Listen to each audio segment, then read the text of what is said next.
Despite all the turmoil, British Prime Minister Boris Johnson remains in the saddle. Catholics do not speak publicly about their religion, obviously in his case. When Boris Johnson was elected Tory party chairman and then British Prime Minister 2 years ago, many predicted that he would soon end on that job. The British government became more and more entangled in the almost insoluble pitfalls of the Brexit quarrels. Parliament rebelled, nothing moved forward, the Prime Minister seemed at a dead end. Johnson could become the shortest term Prime Minister in UK history. Only 2, 3, 4 months, is it over then? 2 years later, Boris, as he's called up and down the country, is still in the saddle, and quite firmly in fact. He has gone through crises that almost cost him his life, namely his severe corona illness in April 2020, when he almost suffocated in the intensive care unit of St. Thomas Hospital on the Thames across from Westminster. In 2020, he seemed so badly politically damaged in autumn that there was speculation about an early replacement, for example, by the popular young finance minister Rishi Sunak. But the successful vaccination campaign, based on vaccination nationalism, which was faster and better organized than the EU countries, saved his political life and enabled the country to make an astonishing economic comeback after the gradual opening and ending of the corona restrictions.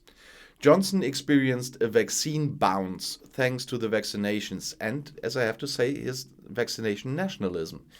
And he has experienced family moments of happiness. Carrie Symonds, who moved to 10 Downing Street in December 2019 as first girlfriend and whom he married in May 2020, is now pregnant for the second time.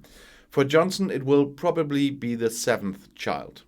The public does not really know for sure. The marriage to Symonds and the baptism of their first child together, Wilfred, shortly after Johnson's corona illness, took place in secret ceremonies in Westminster Cathedral, the main church of the Catholic Church in the kingdom. When this became public, most of them probably realized for the first time that Johnson is a Roman Catholic. For the first time in centuries, a Catholic is sitting in the chair of the government. Quite remarkable in the country where Henry VIII broke with the Pope 500 years ago, instituted a brutal reformation in 1534 and formed his own Anglican Church. For centuries, Catholics in Great Britain and Ireland suffered repression and discrimination. They were not allowed to take seats in Parliament for nearly 300 years. Until today, it is forbidden by law that the monarch is of Catholic faith. The Roman Catholic Relief Act of 1829 brought extensive emancipation and legal equality for Catholics, but it forbids them to advise the monarch in bishopric elections. Johnson now has to delegate this task to another minister. Only 7 to 8% of the English population, including many Polish immigrants, are Catholic today. Johnson is certainly not a regular churchgoer. One cannot attribute a particularly Catholic way of life to the bon vivant with numerous love affairs and so on. After 2 divorces, he was only able to marry Symonds in church because the first 2 marriages were merely civil. Nevertheless, the Catholic faith seems to mean something to him.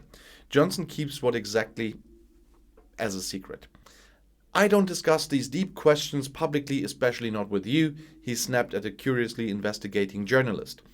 The general public doesn't care about his belief either. Doesn't play such a big role today anyway. There's something wondrous about Johnson's rise. He is fascinating and polarizing like hardly any other politician in Europe. Many love him on the island, others hate him. I don't understand the lovers, but okay. Johnson has managed to create a new category as a politician with its own characteristics, which is characterized by self-irony, wit, charisma, daring, unscrupulousness, and ideological flexibility. That's a euphemism. He manages to radiate closeness to the people, loves direct contact with voters, quick-witted exchanges, and lies. Under Johnson, the Tories broke deep into the former Labour and Industrial Electoral District in the former Labour country in the north of England. The so-called Red Wall is now largely coloured with Tory blue. Labour voters who voted for Brexit deserted en masse. Labour experienced a debacle in 2019 under the radical left party leader Jeremy Corbyn. Corbyn's successor Keir Starmer is also struggling. His party is torn apart by trench warfare between left-wing radicals and the moderate camp of Starmer to this day. Brexit has deeply ploughed up the party landscape. People critical of the elite voted for Boris and his promise to finally bring about the exit from the EU, remember, get Brexit done, and to revitalize the country economically. He promises levelling up. The abandoned old industrial areas should participate more in the prosperity through state investments. The ideologically flexible Johnson, euphemism, in whose cabinet there are convinced Thatcher supporters and market economists, has ended the strict austerity course of his predecessors, is not afraid of high deficits, and spends money with full hands, which is likely to lead to conflicts with his finance minister Sunak. But even opponents have to admit Boris has brought fresh ideas into politics.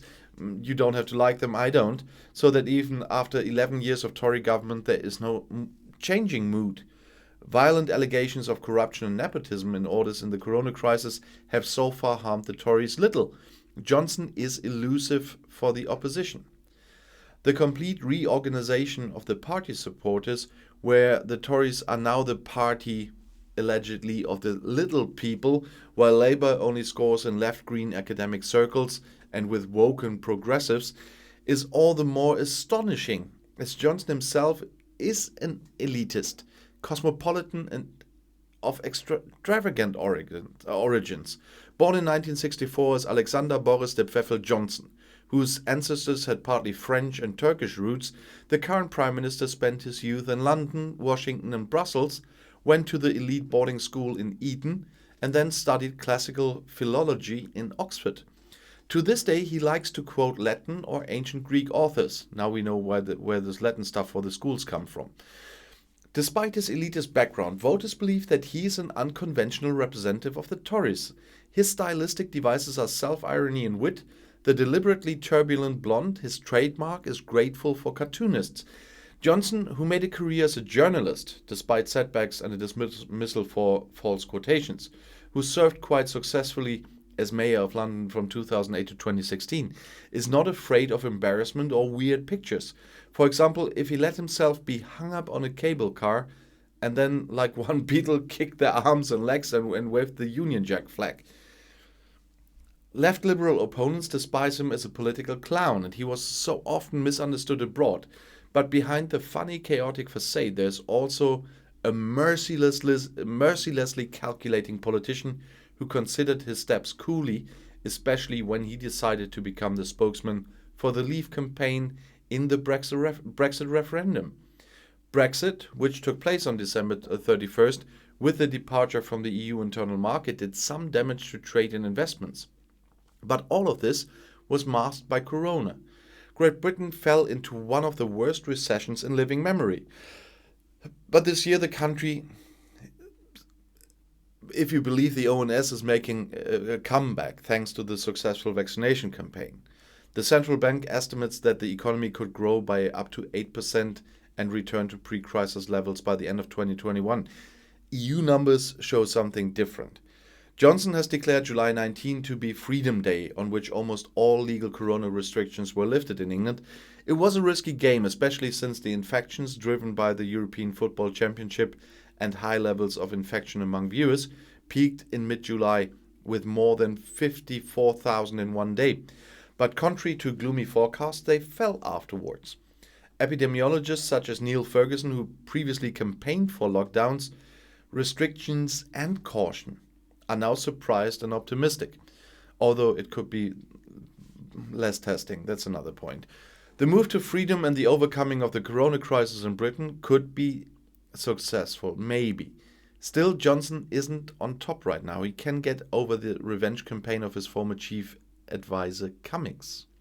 His clumsy behavior did him more harm in several affairs. For example, when his health minister Hancock resigned, who had to go into adultery in the ministry because of breaking social rules, or when Johnson tried to circumvent the quarantine rules after corona contacts. Johnson's popularity ratings have recently fallen again, so it goes up and down. But the 57-year-old is like a political stand-up man. He gets back on his feet after falls. That which has already been politically declared dead several times will not be broken down anytime soon, and I'm really afraid of that, and I still don't understand that. I explained the effect he has on people, but I don't understand why. And I don't understand, with so blunt lies all over the years, why people still fall for him. I'll see you in my next video. Bis gleich.